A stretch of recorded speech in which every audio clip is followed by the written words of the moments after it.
Hello and welcome back to my RC channel. I'm AndyRC and today I'm checking out the Yi 4K action camera which has been sent in for review by gearbest.com. Now I know I'm a little bit late to the party with this one, and there has been plenty of videos released of it already showing all of its menus and features, etc. So I'm not going to go through all that. What I'm going to do is see how practical this thing is on top of a mini quad, because that is what I want to use it for. So some time ago now I bought this camera and it has been my favourite action camera. This is what I guess you would call the Yi 1 now, but it was just called the Yi when I bought it. And it's one of those cameras that revolutionized the hobby, a bit like how the Mobius did. This one brought GoPro quality for a very low price. So you've got 1080p 60 with this camera, which is what we want for mini quads. Well, the majority of us anyways. Some people don't like 60 FPS. I love 60 FPS on a mini quad because you get that nice fast flowing feeling that you get when you're flying. And it's nice to have that back in HD. Now, there were some problems with this one though, and I always found that it didn't sit very nicely on top of a mini quad. I mean, it would fit, obviously, but you got a lot of rolling shutter with this one and a lot of vibrations, and the only quad that I could use this on successfully was my ZMR 250, and that's because it got a vibration dampened plate. So this one, very good, very cheap, but not so great actually on top of a mini quad. So hopefully this one is going to perform better.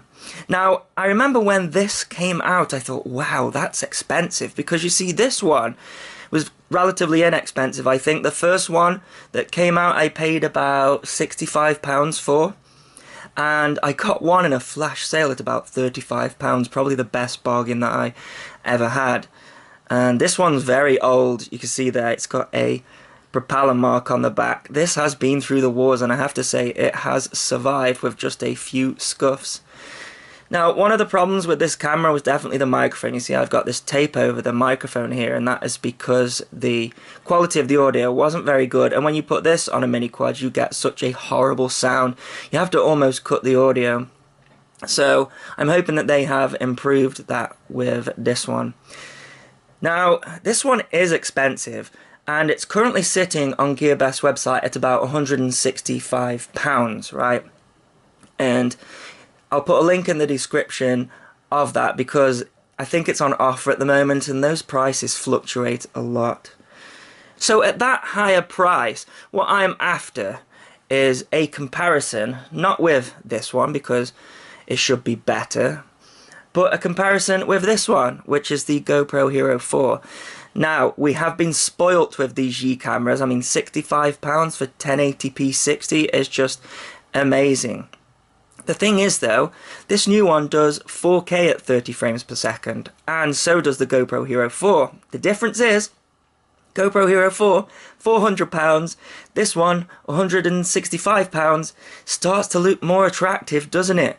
So what I want to do is compare these two cameras together, stick this on a mini quad and this on a mini quad, same weather conditions, same day, and see which one performs best. Now, this is the GoPro Hero 4 Black.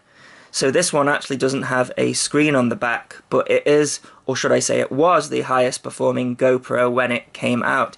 The Yi is very much like the GoPro Silver and the Black in one. It's got a screen on the back, a touch screen as well, which is also amazing for the price. So anyways, let's take a look at what you do get with this, because this is the no frills version. You see, this is the box that it comes in here, very tiny box, no accessories. It's got a couple of leaflets there, and all that you get with this one is a USB lead, and that's a lot. Well, you get a battery as well that you have to put in. So let's talk about this from the point of a mini quad. Now, it's really good when it comes to the SD card, right? Because the SD card sits in here like that. So if you have a crash, it's not going to ping out, because that is something that happened with this one. I used to have to put some tape over the back of here as well, because I've got about 4 micro SD cards out there that have flung out in a crash. My fault, I know, but that is not going to happen with this one. Now, one thing that does happen with this one, and you just saw it there, is I knock this button quite a lot and it turns on, usually when I'm trying to get this battery out here. So yeah, it comes with this battery here, and this is something that is brilliant with this one, is the battery life. I've had probably about 4 flights with this one so far, and the battery is still showing full. This guy here, the battery is absolutely terrible. This is the black version, and I would say after about 40 minutes of recording, it's ready for a new battery, and I'm constantly swapping these out. I hear that the silver is better. The battery is absolutely terrible on this, and it's not too brilliant on this either. This one, battery absolutely fantastic. So the form factor, it is very similar to this. It would have been nice if they had kept the form factor similar to the GoPro, because this is kind of the standard, and a lot of the mounts for mini quads, etc. are made for the GoPro.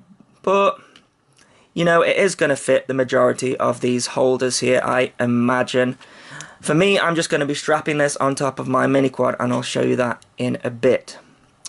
So the first problem with this one, strapping it on a mini quad, is this screen on the back here. You can see I have kept this screen protector on it that it comes with, and that is because this sits on my GoPro mount. I love how I'm calling it a GoPro mount, my action camera mount, and it's got like 2 parts there that stick into the back of the camera, and that is going to scratch this screen.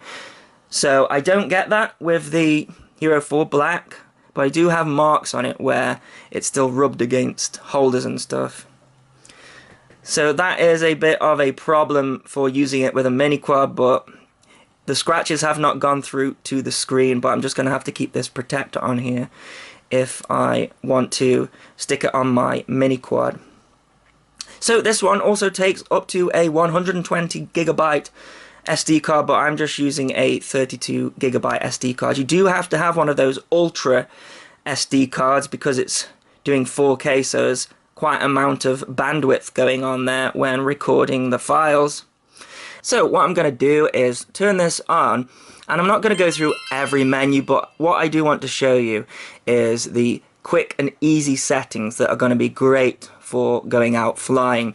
So what I really like is this option here. You can just press it and you can switch between video and photo mode. This guy, when you got it, came with photo mode as standard, and you had to go into the app and download it from a Chinese website originally to change it to video. This one, just a simple button, which I really like. And then we've got this settings down here, and you've got all the different resolutions here, and you can switch between them if you like, and you can change the frames per second there. So I'm choosing 1080p at 60 FPS. Loads of different settings, but for this particular video, that is all that I'm really interested in. I'm not going to be using the stability mode because I don't think that's going to be any good on a mini quad, but it's got image stabilization. So look at that battery is absolutely full. I love the battery in this. But what I'm going to do is actually set this one off recording, because something that I am interested in is the audio quality of this one. You see, I have been using this one for quadcopter reviews for the majority of the time. I put it on a mount and I stick it on my head, and I find that this has better audio. Not great audio, but better audio than this. So something that I am interested in seeing is what the audio is like compared to this one. So I'm going to turn both of these on and just face them that way. And I want to see what the difference between the audio on this one is and that one, because if this passes the test, then this one could well replace the review camera for this one, and maybe stick this one on a quadcopter and just leave it. Now, one thing that does happen with this one, it worried me, is this screen turns off after a couple of seconds, and when I was flying this around I thought, oh, it didn't record, but it just turns the screen off for saving the battery there. Now, one thing as well that I'm interested in is I want to see how this one sounds on a quadcopter compared to this one, because I know a lot of people aren't interested in hearing the motor noise, but I think you can always tell when a GoPro has been used on a quadcopter. It's just a nicer sound than any other camera, I find. So I'm also interested how this one is going to perform against that one as well. There's a little screen lock on there as well. Did you see that? Anyways, that's enough of that. Let's stop both of these recording. And let's stick them on a mini quad. You see, one thing that I think is going to change about these cameras is the form factor. You see, this guy is the new standard. This is the GoPro Session 5. Now, I'm not going to include this in this test because I don't think it would be a fair comparison. And I also know that I don't like the audio on this compared to the GoPro. I think that is something that they need to improve with this one. But it's a nice camera. It's not going to be in this review. But I think quadcopters are going to be changing to fit these because at the moment they don't. You see, so this is the quadcopter that I'm going to be using. It is my GBX 210 that I built recently on the channel. Absolutely love it, and that camera does fit on there, but there's no way that I can fit it, you see, because the battery strap will only go over the top, so that goes straight over there. I'll probably have to modify it, maybe, and drill some slots in here. I don't know. Anyways, let's see how this is going to fit on the quadcopter. Let me just turn the thing off there.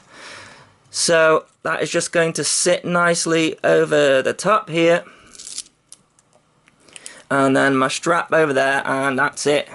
Looks pretty nice, I think you will agree. So let's get these cameras on the top of there and let's go for a fly and see which one is the best. So I'm starting off with the Hero 4 footage here. I don't want to show too much of it because that's been done to death already on the channel. But what I do want to point out is the audio quality of the Hero 4. Now, it's not that great for speaking, but I find it fantastic on the top of the quadcopter. You hear that? I just think the sound of the motors is really smooth and it's a nice sound. It's not damaging to the ears like other cameras are, and I just really like it. And sadly the Session 5 does not have that same sound. I find it a little bit muffled. So I have found, whether it's the silver Hero 4 or the black Hero 4, the picture quality and audio quality is exactly the same when it comes to 1080p 60.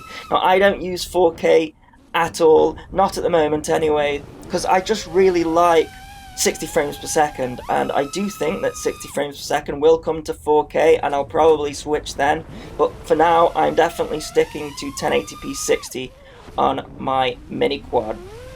So of course the problem with this camera is the price, and if I was recommending a GoPro camera, I would say get the Hero 4 Silver or the Session 5 Black. I think those are the only two legitimate GoPro cameras to get now, but they are so expensive. So let's see how we get on with the Yi 4K. So here we are on board with the Yi camera. It's the same day, it's the same quadcopter, just a couple of minutes apart. And the first thing that I notice is that the colour balance on the Yi is slightly flatter than the GoPro. So the GoPro, the green of the grass pops out a little bit more. However, I do think that the Yi camera is a little bit sharper. I think there's a little bit more detail in there. I also think that it's dealing a little bit better with wide dynamic range as well. One thing that I noticed with the GoPro is that in the lower light conditions, in changing light conditions, you tend to get a purple tint on the image, and you can't control when that happens, and that often happens in my reviews. You'll notice all of a sudden the ground looks purple or the sky looks purple. This camera's not doing that, and it is performing much better. Now the audio, let's talk about the audio. You saw the two clips earlier when I switched between the two cameras, and very different audio profiles, I think you will agree. Now it seemed like the Yi camera was quite clear, however it has got a lot of the bass frequency cut out, so it's got like a low pass filter on it. I think I would have preferred to cut the low end out myself and give them that option. Maybe you can in a firmware update, but I'm finding for me personally the audio is a little bit too tinny, and that is definitely coming through on this flight footage. You can hear the whooshing of the wind. Now I know that this one does have 2 microphones on it, so that's probably causing a lot of that, and I've seen people put wind deflectors on the top, so using one of those little muff devices that I put on my DSLR cameras that I use, so maybe that would sort that problem out. But out of the box, I'm still preferring the quality of the GoPro. Yes, it's not as clear, but there is that bass end there that you can cut out if you want to. So I don't think this camera is going to be replacing my GoPro camera as a review camera. And what I can also do with the GoPro is put an external microphone on it. So I've been playing about with that recently to get much better audio. As far as I can tell, you can't do that with the Yi. I haven't seen any components that you can buy for it anyways.